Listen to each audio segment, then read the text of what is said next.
प्रजापति को नायक बनाया, अभिमानी हो गया। एक बार दरबार में आया, सब खड़े हुए, दो व्यक्ति नहीं खड़े हुए, ब्रह्मा जी नहीं खड़े हुए और भगवान शंकर। ब्रह्मा जी को मन में विचार किया, ये मेरे पिता हैं, लेकिन ये क्यों नहीं खड़ा, ये तो मेरा दामाद है। तरह तरह की बातें भगवान को कहे।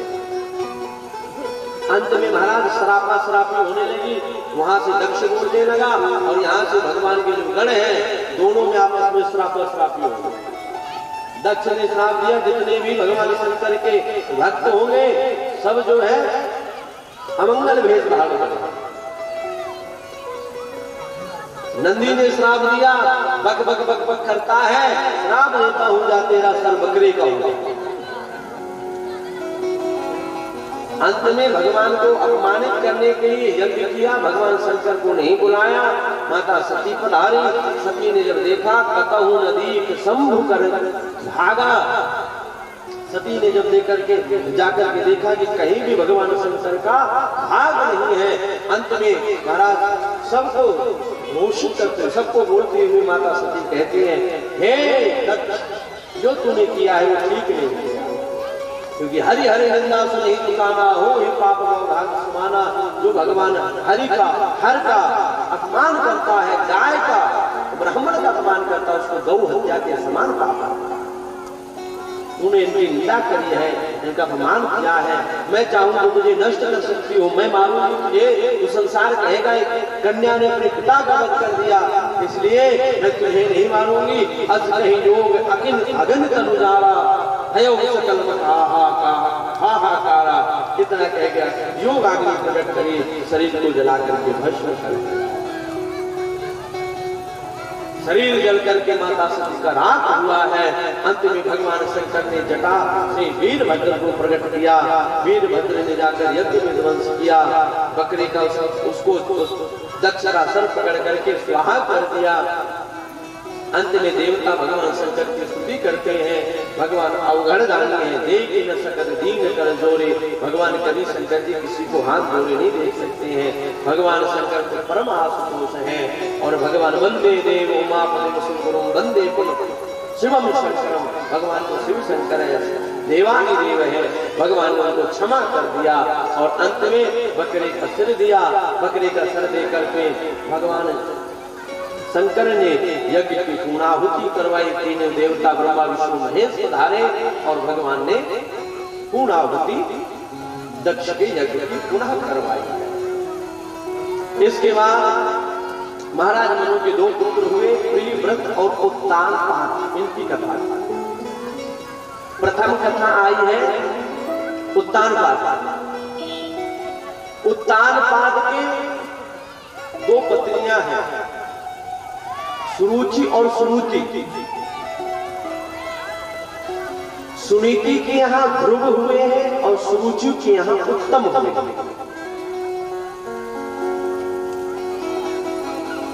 ये जो कथा है मेरी माताओं, आपकी और हमारी ही कथा है। जीवन में एक बात याद रखना, मैं आप सबको एक निवेदन करूं, बच्चों को संस्कार जरूर अच्छे संस्कार अच्छा देना, ये कोशिश करना। जैसे संस्कार माता सुनीति ने दिए हैं वैसे संस्कार दीजिए। आज कोई भी व्यक्ति अपने बालक को भगवान का भजन करना नहीं बताता। कहते हो कभी सामने बैठ करके भगवान की ओर एक माला कर ले या बैठ कर कभी रामायण पढ़ ले, कभी कहते हैं आप? कौन कहता है बच्चों को?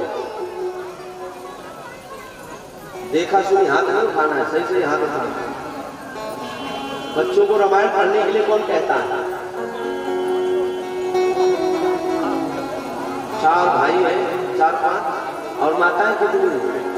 एक दूसरे के फालतू में हाथ नहीं उठवाने, जो कहते हो वही हाथ उठाए। 5-6 माताएं। एक बात मैं आपको बताऊं, हमें निज धर्म में चलना सिखाती रोज रामायण, हमें शुभ आचरण करना सिखाती रोज रामायण। जिन्हें संसार सागर से उतर कर पार जाना है उन्हें भव के किनारे में लगाती हो ढूंढ। अगर संस्कारवान बनाना है तो सत्संग में बच्चों को लेकर के आइए, अच्छे संस्कार दीजिए। और संसार में वही माता श्रेष्ठ है। हमारा साहब ने बात कही है, जननी जन रे भक्त जन काम दाता काम सूर। हे भारत की माता, जन्म देती है तो 3 पुत्रों को जन्म देती है। डॉक्टर बनाओ, वकील बनाओ, सब चलेगा, पर 3 पुत्र होने चाहिए। कौन कौन से? या तो आपका पुत्र सूरवीर हो, जो देश की रक्षा करे, राष्ट्र के काम आए, या आपका पुत्र दाता हो, जो दान करे। आज लोग 10 रुपया देने में भी महाराज सोचते हैं। या आपका पुत्र भगवान का भक्त होना चाहिए। अब तुलसीदास जी ने भी कहा है, ध्यान देकर के सुनना बताओ। तुलसीदास जी तो कहते हैं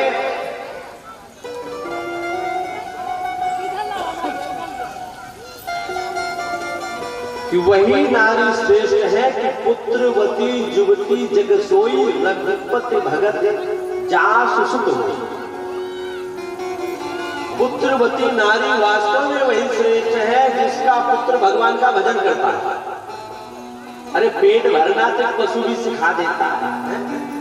बाबा ने स्पष्ट यहाँ पर लिख दिया है, न तरु बांझ भलबाग ज्ञानी राम गुरुख सुख से हित जानी। बोले इससे बढ़िया तो वो बांझ ही रहे वो नारी जिसने भगवान का भजन करना अपने पुत्र को नहीं बताया। इससे बढ़िया तो वो नारी बांझ रहे, वो उसको पुत्र ही नहीं। या फिर पुत्र हो भी गया तो वो नारी कैसे है? तो यहाँ पशु का प्रयोग किया। बियानी, बियाता कौन है? कहते हैं भैंस भी आए, बकरी भी आए, कहते हैं ब्याता कौन है? पशु ब्याता। वह नारी कैसी है? बोले वो नारी पशु के समान है जो अपने पुत्र को भजन करना नहीं जानता, जो संस्कार मानने बताती है। माता न तस्या न पिता न तस्या न भार्या न तस्या न सुतो दया। वो माता माता नहीं, वो पिता पिता नहीं, वो पुत्र पुत्र नहीं, वो संबंधी संबंधी नहीं जो हमें भजन करना ना आता है। इसलिए मेरे भाई बहन याद रखो, आपका वही सच्चा संबंधी है। बचपन में बताया खेल कूद सत्य है, जवानी में बताया अर्थ काम सत्य है, बुढ़ापे में बताया धरा धाम सत्य है, जब मरकर चला तब बताया राम नाम सत्य है। अरे राम राम राम क्या करना है? जब मरकर जाते हो तब बताते हो राम नाम सत्य, राम नाम सत्य। अरे भैया सत हरि भजन जगत सब सपना, उमा कहूं मैं अनुभव अपना। शंकर जी इस बात को ठोक करके कहते हैं, देवी सत्य सत्य अगर कुछ है तो भगवान का भजन सत्य।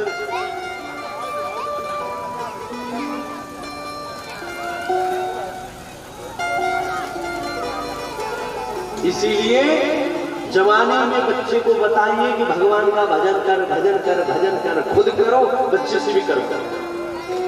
संस्कार डालो उसको। कैसे नहीं डालेंगे उसमें? बच्चे की बुद्धि जो होती है कोमल पत्ते की तरह होती है। निवेदन करूं मैं आपको, 5 से 15 तक में, 15 तक की उम्र में जो डालोगे सो डल जाएगा, जो डालोगे सो चला जाएगा। उसको अच्छा सिखाओगे तो अच्छा सीखेगा, बुरा सिखाओगे तो बुरा सीखेगा। एक कथा आती है, एक बच्चा था, किसान का बालक, बाहर नौकरी करने के लिए गया, बड़ी पोस्ट में हो गया, उसको नौकरी मिल गई, बढ़िया पढ़ लिख गया। समय बीता, पत्नी गांव की, बच्चों को लेकर गांव में रहते थे। उस समय फोन आज चलते नहीं थे, चिट्ठी चलती थी। चिट्ठी लिखी और लिख करके कहा, पिताजी हो सके तो यहाँ भोजन की बड़ी असुविधा होती है, रोज रोज होटल में खाना पड़ता है, कुछ व्यवस्था करके और पत्नी को भेज दीजिए, बहू को। पिता ने क्या किया, दोनों बच्चों को लिया, लेकर के बहू को पहुंच गए। बहू को छोड़ करके बच्चे दादाजी से प्रेम करते हैं, स्वाभाविक। अब गांव के बच्चे उल्टा सीधा सीख, गांव के बच्चे तो उदंडी तो होते हैं। अब वहां शहर के बच्चे, अब शहर के बच्चों के बीच में अब भाई पति को अच्छी खासी नौकरी मिली थी, ऊंची पोस्ट में था, तो बड़े बड़े घरों में आना जाना हो गया। अब वो बड़े घरों में बच्चे जाए तो अब उनको जहां टॉयलेट वगैरह लगे तो वो कहे माता अपनी माँ से बोलो मम्मी मूतना है मूतना। अब माँ को बड़ा बुरा लगे, भाई ये तो गांव की भाषा बोलते। तो माँ ने कहा, बोले बेटा एक काम किया। बोले क्या करेंगे? बोले जब भी ये आए तो एक काम करना, ये कह देना गाना गाना है, गाना गाना है, गाना गाना है। क्या करना है? गाना गाना है। अब महाराज बच्चे की बुद्धि में डाल दिया, देखो जैसा डालोगे वैसे ही चला जाएगा। अब जब भी बच्चों को करना हो तो बच्चे कहे गाना गाना है, तो मां समझ जाए कि इसके लिए कह रहे हैं टॉयलेट जाना है। एक दिन की बात है, दादाजी आए। अब दादाजी को तो पता नहीं, उसी दिन दादाजी आए और उसी दिन दोनों पति पत्नी को शादी में जाना।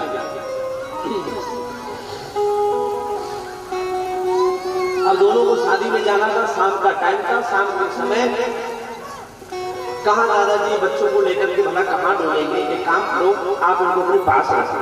दादाजी ने कहा ठीक है। अब रात का समय महाराज पति पत्नी दोनों चले गए। दादाजी बच्चों के साथ लेटे हुए हैं।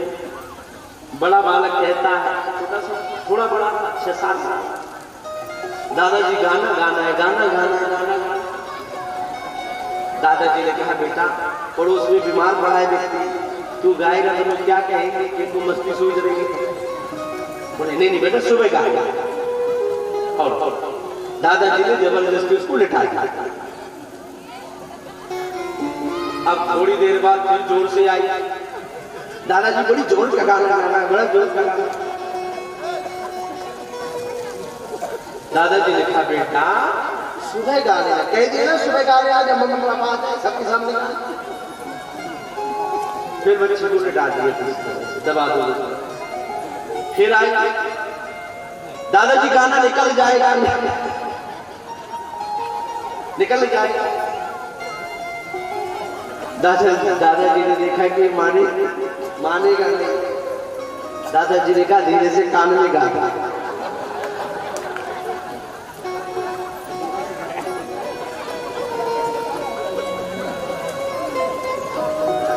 फिर क्या था, उसने कान में गाना गा दिया।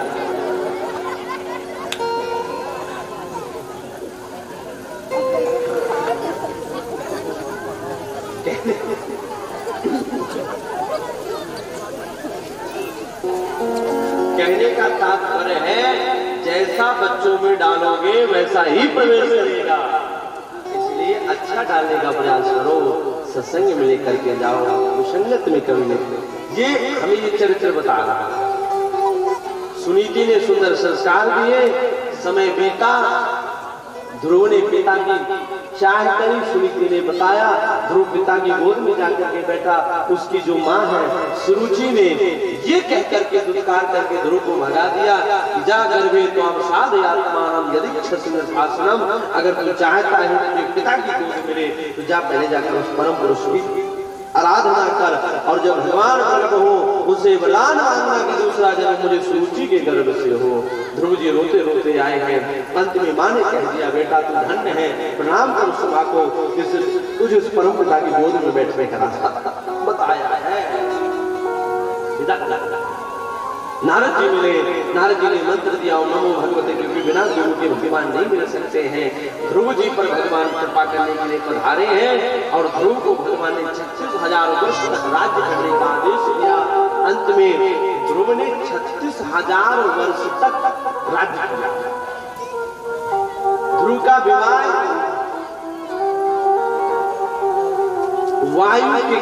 वायुदेव की कन्या के साथ, इला के साथ हुआ है।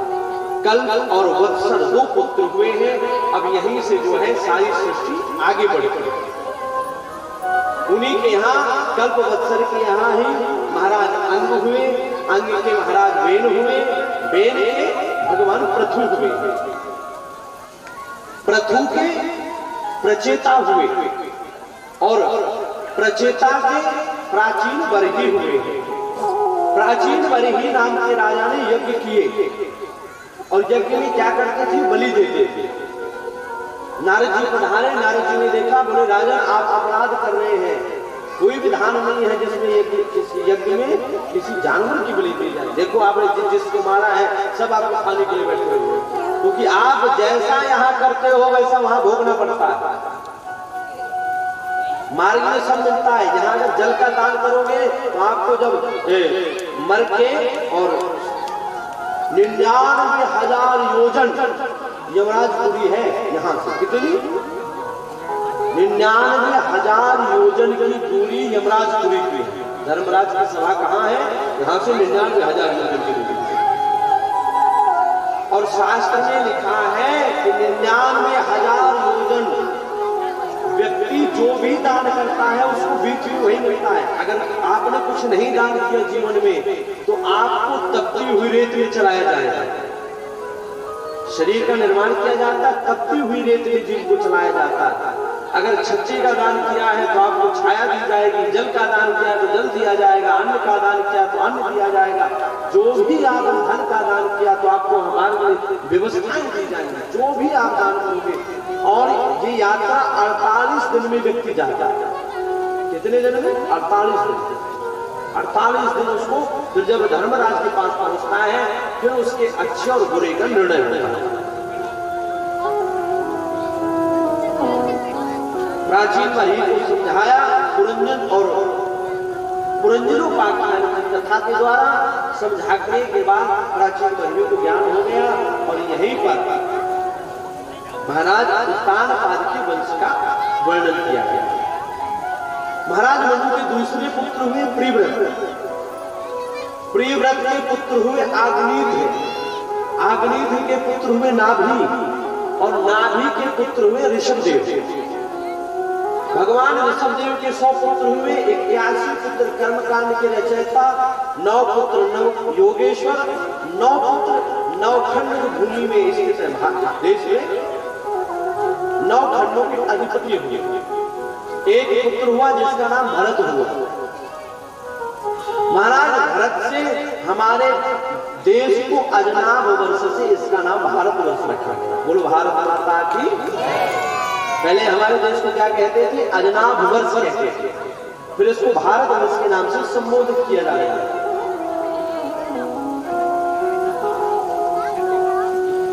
भारत वर्ष को कहने लगे। महाराज भरत को तपस्या करने के लिए गए, मृग से मोह हुआ, मृग योनि मिली और बाद में जब शरीर छूटा तो जड़ भरत के रूप में अवतरित हुए। अंगिरा गोत्री ब्राह्मण किया। अब पिताजी कुछ याद करने को कहते हैं, कुछ भी नहीं आता। अंत में नाम जड़ भरत रख दिया गया। जब नाम जड़ भरत रखा गया, रघुगण नाम का राजा जो सत्संग करने के लिए कहारों की डोली में बैठ करके जाएगा। एक कहार की तबीयत खराब हो गई, बोले जो मिल जाए उसको लेकर के आ जाओ। लेकर के महाराज इन्हीं को नीचे लगा दिया गया। जब इनको नीचे लगाया गया तो अंत में जहां भी चींटियों का झुंड आए, इनकी आदत थी कि जहां चींटियों का झुंड आए तुरंत उछल जाए, कूद जाए। अब राजा रघुगण ऊपर बैठे हुए हैं, वो पार्टी उसकी जो थी पालकी की वो उनके सिर पे रखे। एक बार कूदे, 2 बार कूदे, बार बार देखा तो रघुगण को क्रोध आ गया। बोले मूर्ख कहीं का क्या मोटा तगड़ा हो रहा है और तू बार बार कूदता है, छोटी सी पालकी नहीं उठा सकता। जानता है मैं कौन हूं? चिकित्सा ते करोमी, मैं तेरी चिकित्सा करूंगा। मैं दंड देने के बाद यमराज के बाद मेरा नंबर आता है दंड देने। और अंत में जब देखा महात्मा जड़ भरत ने अब इसको उपदेश की आवश्यकता है, महाराज जड़ भरत ने सुंदर ज्ञान दिया। राजा तुम कहते हो मेरी चिकित्सा करोगे, आत्मा जनान मनुष्य जने देशो, मैं तो आत्मा हूं, ना मैं मोटा हूं ना मैं पतला हूं। मोटा पतला तो शरीर होता है। और हे राजन, आप कहते हैं शक्ति, बोले आत्मा तो एक जैसी रहती है ना, शरीर में ये शक्तिहीन और शक्तिवान होने तो शरीर का किसकी चिकित्सा करेंगे आप? मेरी चिकित्सा हो नहीं सकती। सुंदर उपदेश किया, रघुवर चरणों में गिर गया। हे महाराज, अगर मैं डरता हूं भगवान ब्रह्मा के, भगवान रुद्र के त्रिशूल से नहीं डरता, यमराज के दंड से नहीं डरता, भगवान नारायण के चक्र से नहीं डरता, अगर मैं डरता हूं तो सिर्फ ब्राह्मण की क्रोध से डरता। इसीलिए हे ब्राह्मण देव, मेरे अपराध को क्षमा करो। सुंदर प्रसंग हुआ और सुंदर उपदेश किया और बाद में सुंदर भवाटवी का संसार का वर्णन किया। 28 नरकों की कथा कही, कौन सा कर्म करने के बाद कौन सा नरक मिलता है। जो व्यक्ति मांस का भक्षण करता है उसके अंग को काट कर उसको खिलाया जाए, उसको रौरव नाम के नरक में डाला जाता है। कुंभीपाक, जो व्यक्ति दूसरे जानवरों को तल करके खाता है उसके शरीर को उसमें तला जाता है। जो पुरुष पर नारी का स्पर्श करता है उस पुरुष को लोहे की स्त्री बनाकर उसके शरीर को गर्म करके उसमें उसका स्पर्श कराया जाता है। 28 प्रकार के भयंकर नरक बताए। अंत में राजा परीक्षित कहते हैं, गुरुदेव नरक सुन के तो मेरी बुद्धि कहां गई, अब ये बताइए जीव नरक में न जाए इसका उपाय क्या है। तब कहते हैं एक ही उपाय है, ऐसी भी करके भगवान का भजन कर। यहाँ अजामिल की कथा आई है। अजामिल जिसने भगवान अपने पुत्र का नाम क्या रखा, संतों के कहने के बाद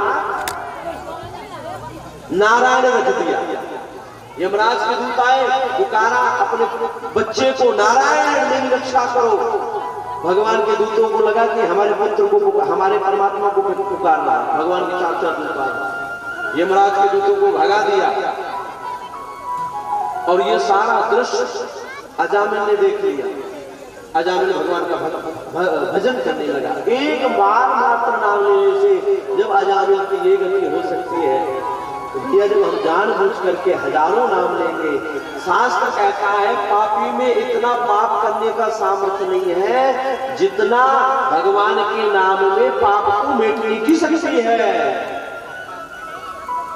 रुई का पहाड़ कितना बड़ा क्यों ना हो, एक छोटी सी चिंगारी लगा दीजिए जलकर राख हो जाएगा। वैसे पाप का पहाड़ कितना बड़ा भी क्यों ना हो, एक भगवान का नाम उस पाप के पहाड़ को जलाकर राख सकता है। नाम चाहे जैसे दिया जाए, भाव सुभाय अनखाल सहो, नाम जपत मंगल दिशु। जैसे भी लीजिए, भाव से कुभाव से भगवान का नाम मंगल करता है, इसमें कोई भी संदेह नहीं। एक करंट है, आप जानबूझ करके छू लीजिए तो मारेगा, और करंट को अगर अनजान में छुओगे, अब सोच लो भैया मुझे पता ही नहीं तो भी वो मारेगा, तो भी करंट लगेगा। आग है, जानबूझ करके छुओ तो जलाएगा। अब कोई व्यक्ति सोचे कि मैं अनजान में छू लूं तो ना जलाएगा, जलाएगी कि नहीं जलाएगी? जानकर छुओगे तो जलाएगी, अनजान में छुओगे तो जलाएगी। उसका धर्म है जलाना। वैसे भगवान के नाम का धर्म है पाप का नाश करना। तो जानबूझ कर लोगे तो पाप नष्ट होंगे, अनजान में लोगे तो पाप नष्ट होंगे। वो नाश करेगा ही करेगा पाप। यमराज ने अंत में कह दिया, बोले दूतों से कहते हैं, बोले सुनो यमराज पुरी में किन किन को लेकर के नहीं आना। बोले सरकार बताओ किस किस को लेकर नहीं आना। तो यमराज कहते हैं कि जिह्वा नवति भगवद गुण नाम चेतस न शर्दित चरणा। बोले जिसकी जिह्वा भगवान का नाम नहीं लेती उसको लेकर आना है, और जिसकी जिह्वा भगवान का नाम लेती है बोले उसको लेकर नहीं आना। जिसके गले में कंठी पड़ी है, तुलसी की माला पड़ी है, उसको प्रधान जी बोले उसको भी लेकर क्या कर नहीं आना, उसको भी लेकर नहीं आना। तुलसी कोई साधारण नहीं है महाराज। तुलसी किसी ने कबीरदास जी से पूछा, बोले आप कौन है? तो कबीरदास जी कहते हैं मैं कुत्ता हूँ। किसका? बोले राम जी। कबीरा कुत्ता राम का मोती मेरा नाम। बोले चिन्हारी क्या है, निशानी क्या है कि आप राम जी के कुत्ते हैं? बोले गले में कंठी पड़ी है, गले बिच डोरी प्रेम की जित खींचे तित जा। बोले जिधर मेरे राम जी खींचते उधर जाता हूं। गले में कंठी पड़ने का अर्थ यही है कि अभी तक आप फालतू थे, और फालतू कुत्ता जो होता है उसको गैर चलता हर व्यक्ति मार देता है। प्रधान जी गैर चलता दादा सबको मार देता है पटेल जी, और जो पालतू होता है तो उसमें डर रहता है, भाई नहीं मारना, नहीं तो प्रधान जी को कुत्ता, तिवारी जी को कुत्ता, लोग नहीं मारेंगे।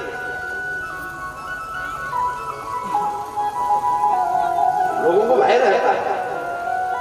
वैसे ही यमराज के जब दूत आते हैं और देखते हैं गले में कंठी पड़ी हुई है, मस्तक पे तिलक लगा हुआ है, शिखा है, तो यमराज के दूत वापस हो जाते हैं, अरे भैया इसको हाथ नहीं लगाना। बोले क्यों?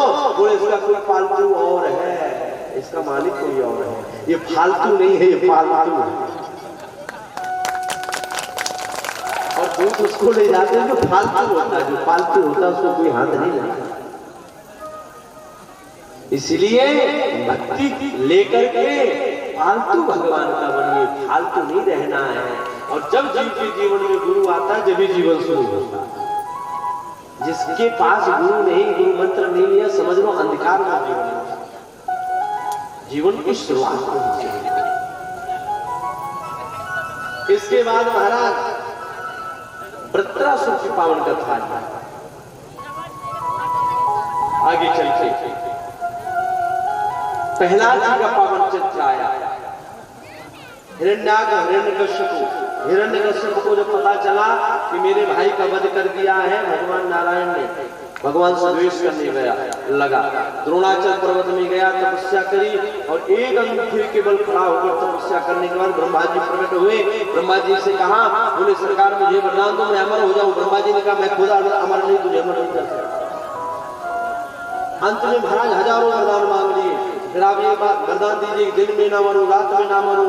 भगवान ने कहा दिया, ब्रह्मा जी ने कहा ऊपर ना मरूं, नीचे ना मरूं, बोले दिया। बोले जड़ से ना मरूं, चेतन से ना मरूं, बोले दिया। 12 महीने में मेरी मृत्यु ना हो, बोले वो भी दिया। अस्त्र से ना मरूं, शस्त्र से ना मरूं, बोले दिया। बोले नर से ना मरूं, नारायण से ना मरूं, बोले वो भी दिया। वरदान की झड़ी लगा दी।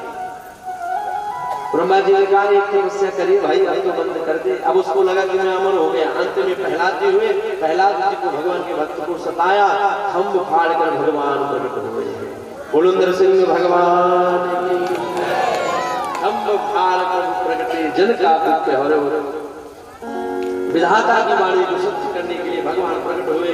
जब कहता है कि मुझे आप मार नहीं सकते हो, उसने वरदान मांगा था घर के बाहर ना मरूं, घर के भीतर ना मरूं। भगवान उसको दहलीज पर लेकर के आए, बोले देख लेना घर के बाहर है ना भीतर है।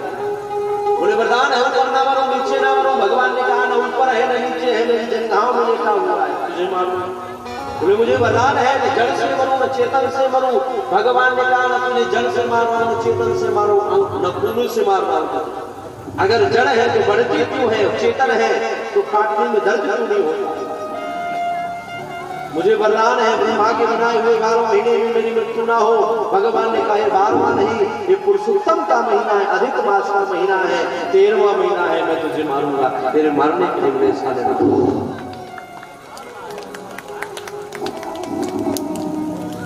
बोले न नर से मरूं,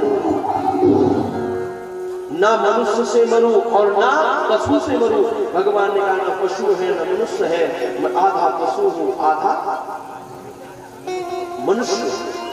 नरसिंह बन करके आधा नर और आधा सिंह का रूप लेकर मैं तेरा वध करूंगा। और देखते देखते आज भगवान ने उसके हृदय को, छाती को चीर दिया है। उसकी आत्मा की माला लेकर भगवान ने ऊपर डाल दिया। भयंकर भगवान का स्वरूप है। बड़े बड़े ब्रह्मादि देवता भगवान की स्तुति करने आए, भगवान खुश नहीं हुए। अंत में जैसे भगवान की परम भक्त प्रहलाद ने स्तुति करी, भगवान को ब्रह्मा दया सुरगणा कहता है, हे प्रभु ब्रह्मादि देवताओं की आप स्तुति से नहीं प्रसन्न हुए, आप मुझ जैसे तुच्छ बालक की स्तुति से प्रसन्न हुए हैं, इसलिए हे नाथ अब जो है मिलकर प्रसन्न होकर अपने क्रोध को शांत करें। भगवान शांत हुए। अंत में भगवान ने कहा, हे प्रहलाद तुझे जो चाहिए वरदान मांग। प्रहलाद जी ने कहा, सरकार कुछ नहीं। उन्हें नहीं, फिर भी मांग। ब्रह्मा का पद मांगेगा वो दूंगा, विष्णु का पद मांगेगा वो दूंगा, रुद्र का पद, जो चाहिए मांग ले। प्रहलाद ने कुछ नहीं मांगा। फिर भी भगवान ने कहा, तो प्रहलाद कहते हैं, यदि राशि समय कामा वरस्तुम वरदर्शना। हे नाथ अगर कुछ देना चाहते हैं तो बस इतना दे दीजिए। यदि राशि समय कामान, अगर आप कुछ देना ही चाहें तो बस ये दे दीजिए कि मेरे मन में कभी कुछ मांगने की इच्छा ही ना चाहकर भी सब कुछ मांगा कि मैं अगर मांगू तुझे तू न देना कुछ मुझे, वरना आशिक नहीं मजदूर हो जाऊं, वरना आशिक नहीं मजदूर हो जाता। इसलिए सरकार प्रेम उसी में है, सच्ची भक्ति यही है जो कभी कुछ मांगते ही।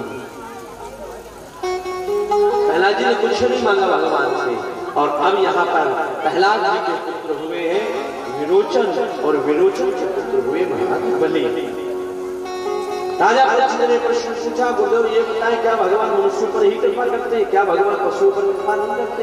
भगवान ने कहता है, सुखदेव जी कहते हैं, राजन भगवान की कृपा पशुओं पर भी होती है। यहाँ गज और ग्राह की पावन कथा आई है। गजेंद्र का पैर हाथी का पैर ग्राह ने पकड़ा, गजेंद्र भगवान का शरण किया, भगवान पधारे, हरि अवतार लेके भगवान ने पहले ग्राह पर कृपा करी, फिर गजेंद्र भगवान ने कृपा करी। किस पर कृपा करी? बोलो राधे राधे। कई माताओं बहुत शोर करती हो हैं। वैसे तो भगवान कितने बजे प्रकट हुए थे? कितने बजे जन्म हुआ था भगवान का? कितने बजे? 12 बजे। कुछ माताओं को तो वो भी पता नहीं। कौन से भगवान का जन्म हुआ था 12 बजे? और राम जी कब जन्म लेकर आए थे? अरे राम कितने बजे जन्म हुआ था राम जी? नहीं पता। राम जी का जन्म भी 12 बजे हुआ था। अभिजीत मुहूर्त में दोपहर में हुआ था। भगवान कृष्ण रात में हुए। कितने लोग हैं जो 12 बजे तक बैठे हैं? 12 बजे तक कौन कौन बैठे हैं? हाथ होगी तो कुछ नहीं छूट गया। प्रधान जी तो बातें कुछ हो गए। 12 नहीं बजेंगे, थोड़ा सा विलंब होगा, ज्यादा नहीं होगा। तो गजेंद्र और ग्राह पर भगवान की कृपा हुई है। इसके बाद समुद्र मंथन आई, देवासुर संग्राम हुआ, देवता बेचारे हारने लगे। भगवान ने कहा जाओ जाकर के दैत्यों से मित्रता करो और समुद्र मंथन करो। समुद्र मंथन हुआ। समुद्र मंथन में 14 रत्न प्रकट हुए। उच्चैश्रवा नाम का सर्वप्रथम तो विष प्रकट हुआ, भगवान शंकर को दिया गया। उच्चैश्रवा नाम का घोड़ा प्रकट हुआ जो महाराज बलि को दिया गया। ऐरावत हाथी प्रकट हुआ, वो इंद्र को दिया गया। कौस्तुभ मणि प्रकट हुई भगवान नारायण के वक्षस्थल पर, भगवान के कंठ की शोभा बढ़ाने के लिए भगवान को दी गई। पारिजात नाम के वृक्ष स्वर्ग में भेजे गए। अप्सराएं प्रकट हुई, स्वर्ग में गई। लक्ष्मी प्रकट हुई। अब यहाँ लक्ष्मी नारायण दोनों का विवाह संपन्न हुआ। बोलो लक्ष्मी नारायण भगवान की। 8वें में प्रकट होती है मदिरा देवी। कौन सी देवी? मदिरा। मदिरा किसे कहते हैं? हाँ, इसको कहते हैं मदिरा। ये किसको दी गई है? ये राक्षसों को दी गई है। जो राक्षस थे उनको दे दी गई। जब भाई इसको लेकर के कहने का मतलब है जो शराब पीते हैं वो, कहने की जरूरत नहीं है। इसलिए जो पीते हो मेरे भाई बहनों छोड़ जरूर देना। प्रयास करो। बहुत से कहते महाराज छूटती, कैसे नहीं छूटती है? अरे हम उसको पकड़ने वाले हमें तो छोड़ भी हमें। और अंत में महाराज चंद्रमा प्रकट हुआ और कामधेनु धनुष आदि सब प्रकट हुए और 14वें भगवान धन्वंतरी प्रकट हुए। देवताओं को अमृत दिया, दैत्यों को अमृत पीने को नहीं मिला है। इसके बाद पुनः देवासुर संग्राम हुआ, देवता मारे गए। महाराज देवताओं के जो गुरु है शुक्राचार्य ने संजीवनी विद्या से पुनः जीवित किया। महाराज बलि से यज्ञ करवाया और अदिति और कश्यप के यहाँ भगवान वामन रूप लेकर पधारे हैं। बोलो वामन भगवान की, बोलो वामन भगवान की। ज्यादा समय नहीं लगेगा, मात्र 10 मिनट और कथा में लगेंगे। हम लोग व्यंगम दृष्टि से कथा को देखते हुए दर्शन करते हुए चलेंगे और सब लोग आज यहाँ बधाई भजन उठाई जाएंगे। सुंदर सुंदर भजनों का आनंद, सुंदर झांकियों। हमारे वृंदावन से 2 सखियां आई हैं जो आप लोगों को भगवान की बधाई में नृत्य करके दिखाएंगे। सबको ये आनंद लेकर के जाना है सुंदर मंगलमय झांकी का। अब यहीं पर जो है वामन भगवान ने 3 पग पृथ्वी मांगी, बलि 2 पग में भगवान ने सारा संसार नाप लिया। तीसरा पैर कहाँ रखूं? बलि ने कहा मेरे सिर पे रखे, क्योंकि सरकार ये बताइए धनमड़ा की धनी। भगवान ने कहा धनी ना हो तो धन कहां से आएगा? तो भगवान ने, बलि कहता है बलि जैसा तो कोई राजा नहीं हुआ है। बोले सरकार अभी ये सेवक शेष रह गया है, तीसरा पग मेरे सिर पे रखे। भगवान कहते हैं बलि मैं तुझे छलने आया था, पर हकीकत तो ये है कि तेरे सामने आकर मैं खुद चला गया। और आज भगवान ने बलि के यहाँ वामन दरवाजे भगवान ने कहा जा तुझे सुतल लोक का राज देता हूँ, आगे आने वाले मनवंतरों में मैं तुझे स्वर्ग का राजा इंद्र बनाऊंगा। और सुतल लोक के यहाँ भगवान जो है स्वयं बलि के यहाँ सेवक बनकर भगवान पधारे हैं और भगवान ने द्वारपाल का काम किया है। लक्ष्मी माता को पता चला, बलि को राखी बांधी है और बलि ने कहा बहन मान क्या चाहिए? बोले अगर कुछ देना है भैया तो वो द्वारपाल मुझे। जभी से हमारे यहाँ विधान चला है बहन भाई राखी बांधना, रक्षाबंधन की प्रथा जभी से प्रारंभ हुई है। इसके बाद भगवान ने सतव्रत नाम के राजा पर कथा करी है। यहाँ 8वें स्कंद की कथा 9वें स्कंद में 12 अध्यायों में सूर्य वंश का वर्णन और 12 अध्यायों में सुंदर चंद्र वंश का वर्णन हुआ है। सूर्य वंश में वैवस्वत नाम के एक मनु हुए हैं, उनके यहाँ दृष्ट नाम के पुत्र हुए, दृष्ट से सरयाती हुए, सरयाती से नभग हुए और नभग के नाभाग और नाभाग के भगवान राजा अम्बरीश हुए हैं। यहाँ अम्बरीश का पावन चरित्र है। महाराज अम्बरीश ने एकादशी का व्रत किया, दुर्वासा मुनि को लगा मेरा अपमान किया है और अंत में दुर्वासा मुनि पर उनकी भगवान की कृपा हुई है। इन्हीं के वंश में खड़वांग नाम के राजा हुए। खड़वांग के दीर्घबाहु, दीर्घबाहु के रघु, रघु के पृथु, पृथु के अज और अज के महाराज दशरथ हुए हैं। दशरथ के यहाँ मेरे भगवान राम 4 रूप में पधारे हैं। बोलो राजा रामचंद्र भगवान की। राम लक्ष्मण भरत शत्रुघ्न 2 अध्यायों में यहाँ रामचंद्र की पावन कथा है। ये यहाँ पर कथा सुनाई गई है। अब आइए समझ करके सूर्यवंश में और सूर्यवंश में फिर 2 भाई 2 पुत्र सभी भाइयों के हुए। लव कुश भगवान राम के हुए, चित्रांगद तक्ष और पुष्कर भरत जी के पुत्र हुए। इस प्रकार से 2 पुत्र सभी भाइयों के, 2 सब भ्रातल केरे सभी भाइयों के 2 पुत्र हुए। इसके बाद यहाँ अब वर्णन आता है भगवान राम ने जैसा भी जो भी चरित्र किए हैं, रामचंद्र की पावन कथा है। अब यहाँ पर कथा आई है चंद्रवंश की। चंद्रवंश में भगवान नारायण, नारायण के पुत्र ब्रह्मा, ब्रह्मा के पुत्र अत्रि और अत्रि के चंद्रमा, चंद्रमा से यहाँ चंद्रवंश का वर्णन होना है। चंद्रवंश आगे बड़ा दुष्यंत हुए और दुष्यंत के महाराज शकुंतला नंदन भरत हुए। इन्हीं के वंश में महाराज रंतिदेव हुए और इन्हीं के वंश में फिर महाराज यदु की पावन कथा आती है।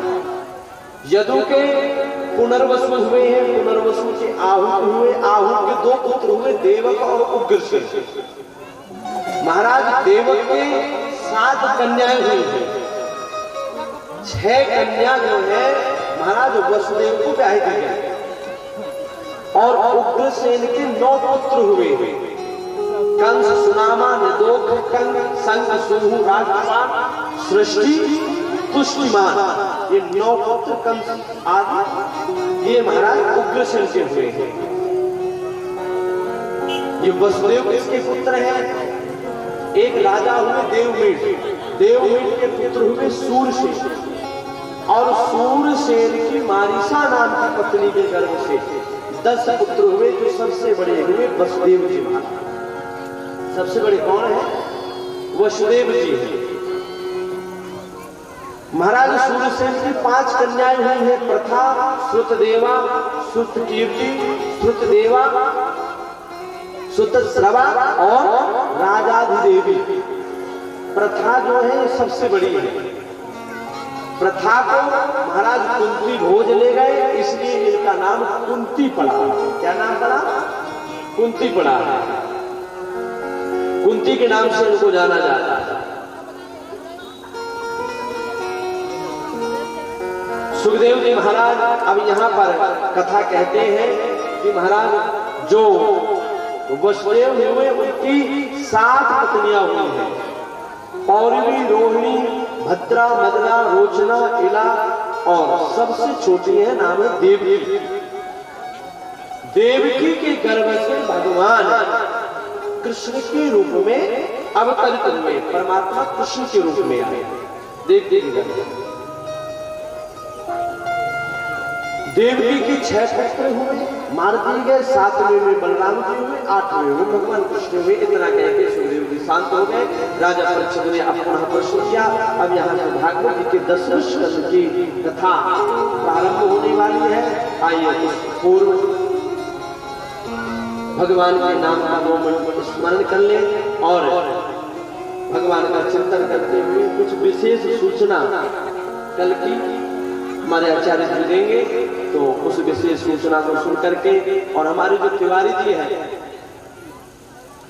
राजेश चंद तिवारी जी, वो भी आए और 2 मिनट आपको कुछ विशेष बातें उनके द्वारा भी, और इसके बाद हम इस जन्मोत्सव की पावन कथा में प्रवेश करेंगे। तो आइए उससे पूर्व 2 मिनट विशेष सूचनाएं और इसके बाद मात्र 5 मिनट की कथा और है। सुंदर झांकी बापू को दर्शन कराएगा। बोलो वृंदावन हरे लाल की, भागवत जय। बोलो वृंदावन बिहारी लाल की जय। व्यास जी महाराज की जय। सभी भक्तों को आप लोग विगत दिनों से कथा सुन रहे हैं, बड़ी सौभाग्यशाली है कि पूज्य महाराज श्री जी कथा तो सुना ही रहे हैं। आप लोगों को कल मैं बताया था कि भवता सोम सूर्यो राज्ञां चो भयवंशानां चरितं परमं। हे गुरुदेव, अभी तक आपने सूर्यवंश की कथा, चंद्रवंश की कथा कही। अब आप कृपा करके हमें भगवान कृष्ण का यदुवंश की चर्चा करके और भगवान कृष्ण की पावन कथा। सुखदेव जी का राजन 4 दिन हो गए, आपने कुछ खाया नहीं, कुछ पिया नहीं, पहले कुछ प्रसाद पालो।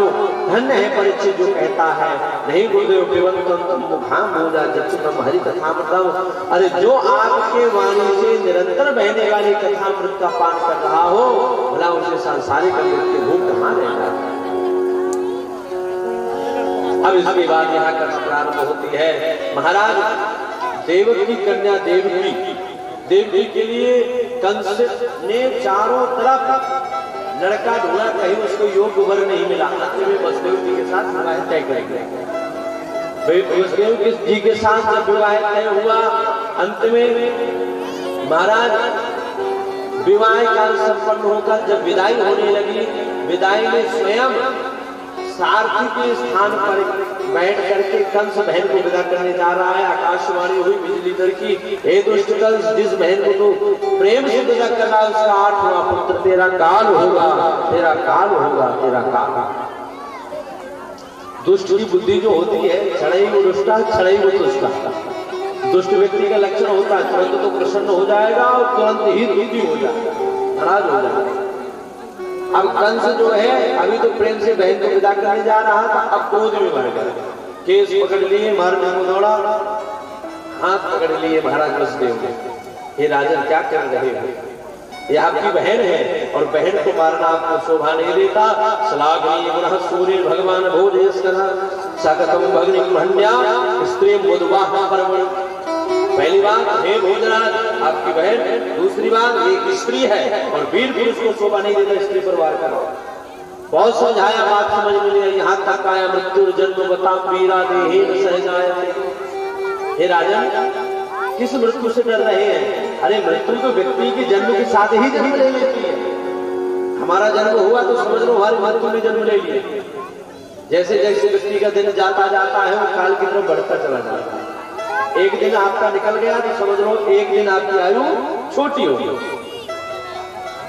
दिन प्रतिदिन व्यक्ति बढ़ता नहीं है, व्यक्ति घटता चला जाता है। हम कहते हैं मेरा बेटा बढ़ रहा है, बड़ा हो रहा है, बढ़ नहीं रहा, वो घट रहा है। समझाया, अंत में कह दिया तुम्हें देवकी से कोई भय नहीं है। देवकी के पुत्रों जो भय है तो पुत्रान समर्पित भय मुक्तम, आप भय मुक्त हो जाइए, मैं देवकी के पुत्र आपको दूंगा। ये नहीं कहा कि आप यही दूंगा, भागवत में वर्णन नहीं, पुत्रान समर्पित पुत्र दूंगा। कंस ने कहा आपको मेरे कारागार में रहना पड़ेगा, कारागार में डाल दिया गया। जरा सुनो, जो परमात्मा के माता पिता है हमारे जीवन में दुख आता है, हम कहते हैं महाराज हम बहुत दुखी भैया। जिस माँ के हाथों की मेहंदी का रंग अभी फीका नहीं हुआ उस माँ को भी कहाँ डाल दिया गया है? कारागार में डाल दिया, जेल में बंद कर दिया। कैसे बड़ा दुख हो सकता है किसी के जीवन का? फिर भी हम रोते हैं, फिर भी हम भगवान को शिकायत करते हैं। सर्वप्रथम पुत्र हुआ कीर्तिमान, कंस ने उसको वापस कर दिया दया कर। बोलिए मुझे नहीं मारेगा। नारद जी पधारे, दुष्ट के हृदय में, कसाई के मन में और दया का भाव। नारद जी गए, नारद जी ने कहा शिष्य है ये समझा रहा हूँ, कमल के एक कमल ले रखा है, अब कमल की पंखुड़ी को गिनवाते हैं, ये बता ये पहली पंखुड़ी कौन है और बाद की पंखुड़ी कौन सी? इधर से गिने तो ये पहली, उधर से गिने तो वो पहली। समझ में आ गया। बोले मैं नहीं कहूंगा कि मार, मैं तो चला नारायण नारायण कह के नारद जी चले गए। अब गया है और दुष्ट ने पुत्र को लेकर के कीर्तिमान का वध कर दिया। दूसरे सुषेण नाम के पुत्र हुए, उसका भी वध किया। तीसरे गद नाम के पुत्र हुए, उसका भी वध किया।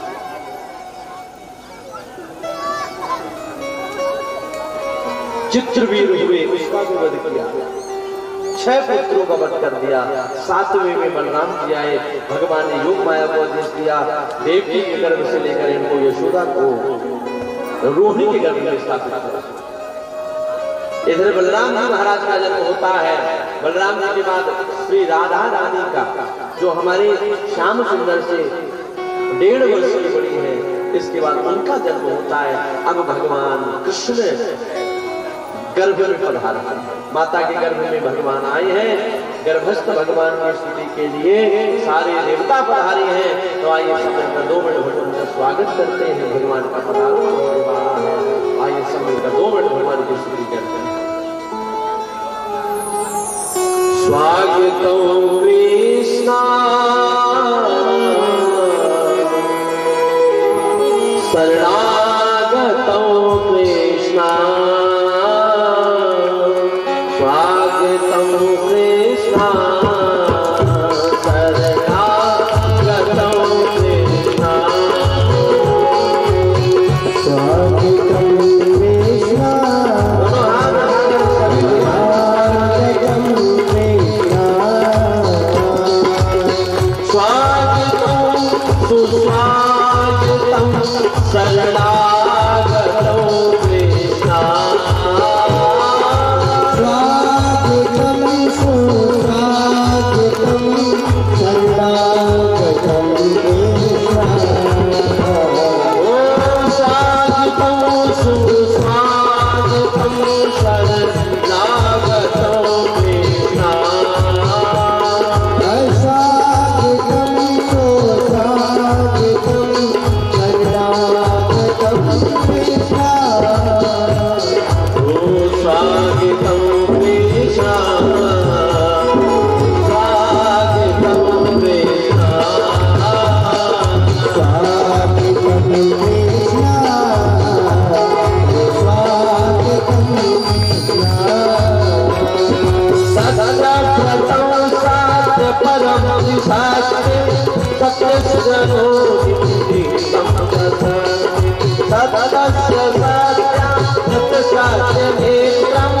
सत्यात्मकं त्वां शरणं प्रपन्ना सत्यात्मकं त्वां शरणं प्रपन्ना सत्यात्मकं त्वां शरणं प्रपन्ना स्वागतं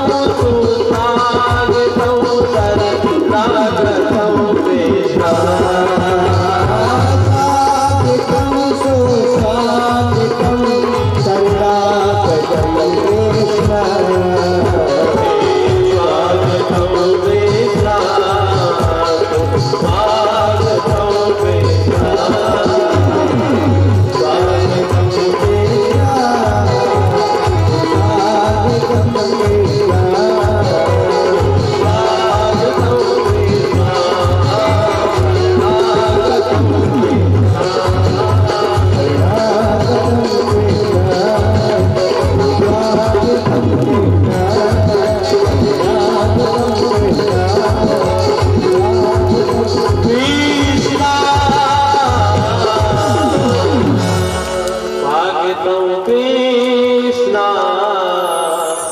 शरणागतं कृष्ण सभी देवताओं ने स्तुति करी, स्तुति करके अपने घर को पधारी है। अब इधर महाराज चैत्र गया, वैशाख आया, जेठ आया, आषाढ़ आया, सावन आया, भादव का महीना है, कृष्ण पक्ष की आधी रात है। कृष्ण पक्ष में पृथ्वी प्रतिपदा, द्वितीया, तृतीया, चतुर्थी, पंचमी, षष्ठी, सप्तमी, अष्टमी तिथि आई है। अष्टमी तिथि के सुबह का प्रातः काल हुआ 1 बजा, 2 बजा, 3 बजा, 4 बजा, 5 बजा, 6 बजा, 9 बजा, 10 बजा, 11 बजा और आज 12 बजे है, रात्रि के 12 बजे। आज भगवान माता पिता को प्रसन्न करने के लिए, संसार को सुख देने के लिए आज भगवान प्रकट हुए। बोलो देवी नंदन भगवान की। तमद्भुतं बालकं मुजेक्षणं चतुर्भुजं संख्य गदायुधायुधं श्रीवत्सलक्ष्मं गलशोभिकौस्तुभं पीताम्बरं सान्द्रपयोदशो भगवन्। आज चारों तरफ आनंद ही आनंद छाया हुआ है। ब्राह्मणों की जलती हुई यज्ञ कुंड की अग्नियां, रात में सरोवरों में पुष्प खिल उठे हैं, पंछियों ने चिहाना प्रारंभ कर दिया है। आज भगवान पधारे हैं।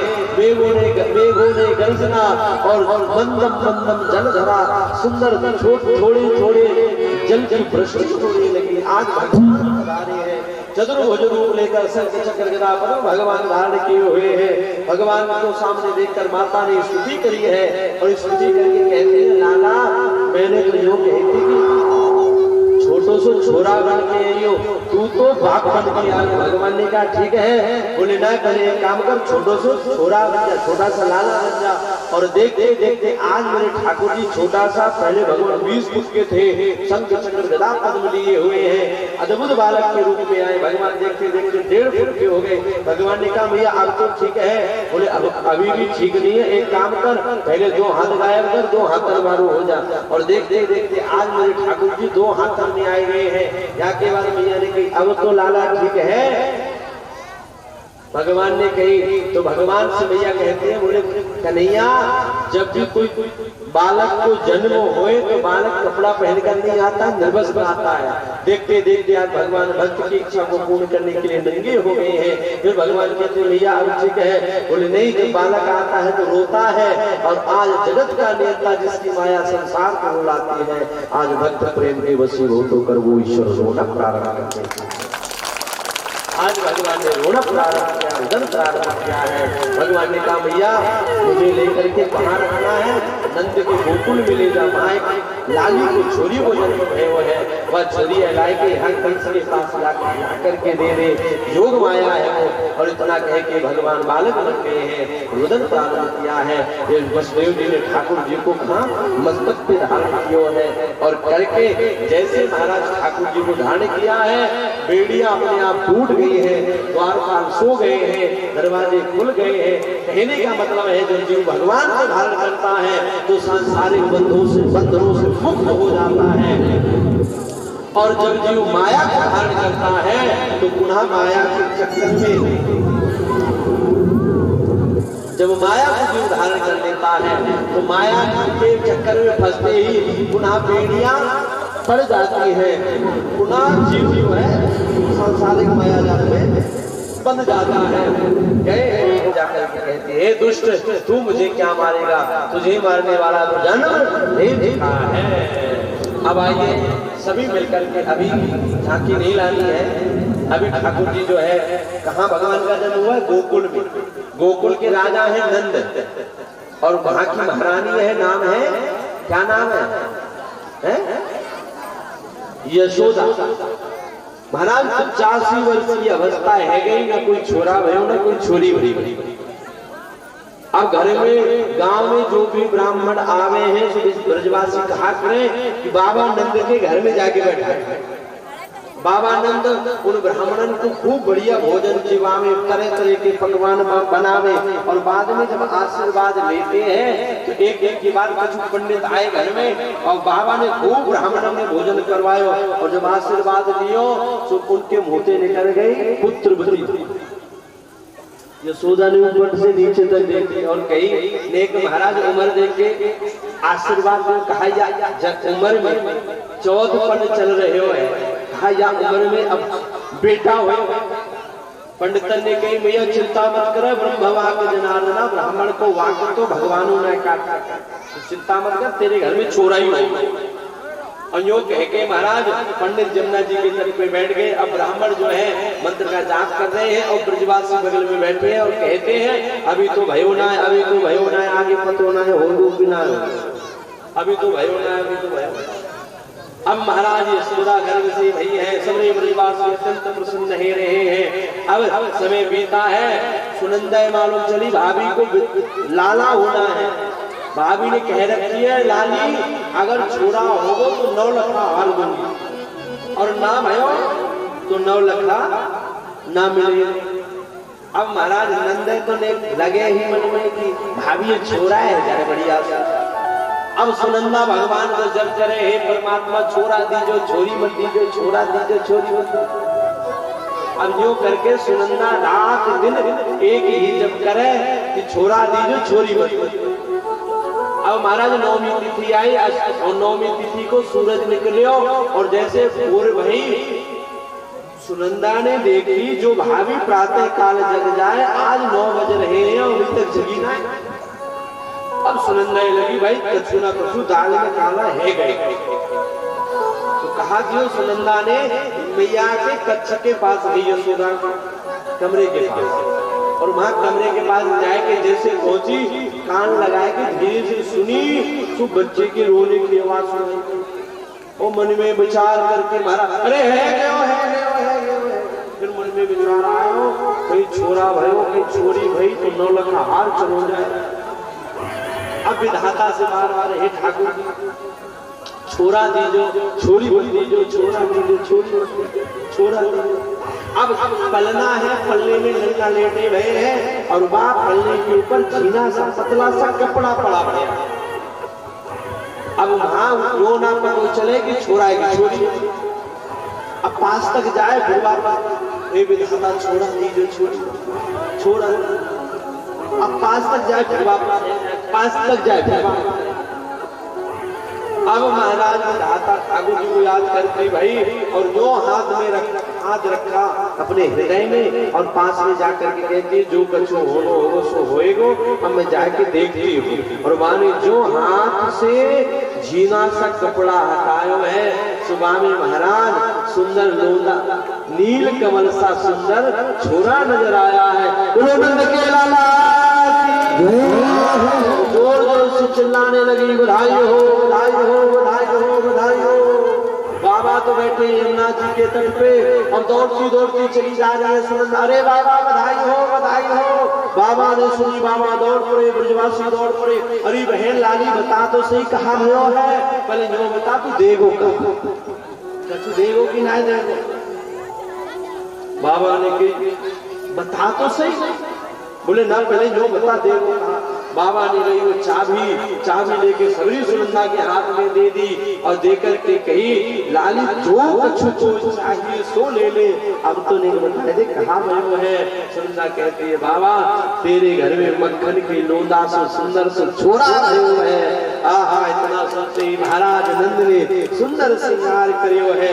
अब श्रृंगार करके और सबरे ब्रजवासी महाराज नाचने के लिए कि पूत सपूत जनो यशोदा इतनी सुन के वसुधा सब दौड़ी देवन के आनंद भयो पुनि धावत गावत मंगल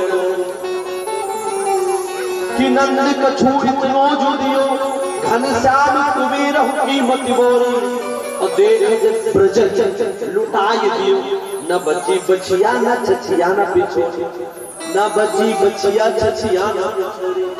इतना दिया कुबेर की बुद्धि चकराई गई। इतना धन तो मेरे खजाने में नहीं है जितना धन बाबा नंद के खजाने से निकल रहा है। आइए सब करके सुंदर नंदोत्सव का आनंद लेते हैं। भगवान पधारे हुए हैं, सभी अभी बैठे बैठे आनंद लेंगे और सबको यह अवसर मिलेगा आज सबको पूजा करने का। और आइए सबसे प्रथम बधाइयों का आनंद लेकर के पहले सबसे सखियां आएंगी और ठाकुर जी को लेकर के आए।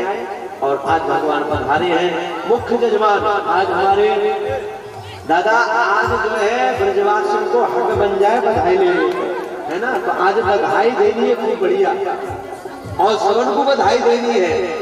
आज कहा आज सखियां आएंगी, ब्रज से सखियां पधारी है तो सबन ने बधाई देनी है और लाला को सबन को पूजन करना है। सब जितने भी यहाँ बैठे हुए हैं आज भगवान का कोई भी पूजन से वंचित नहीं रहेगा। सभी भगवान का पूजन करेंगे और पूजन करके प्रसाद लेकर फिर अपने घरों को स्थान करेंगे। बोलो नंद के लाला की।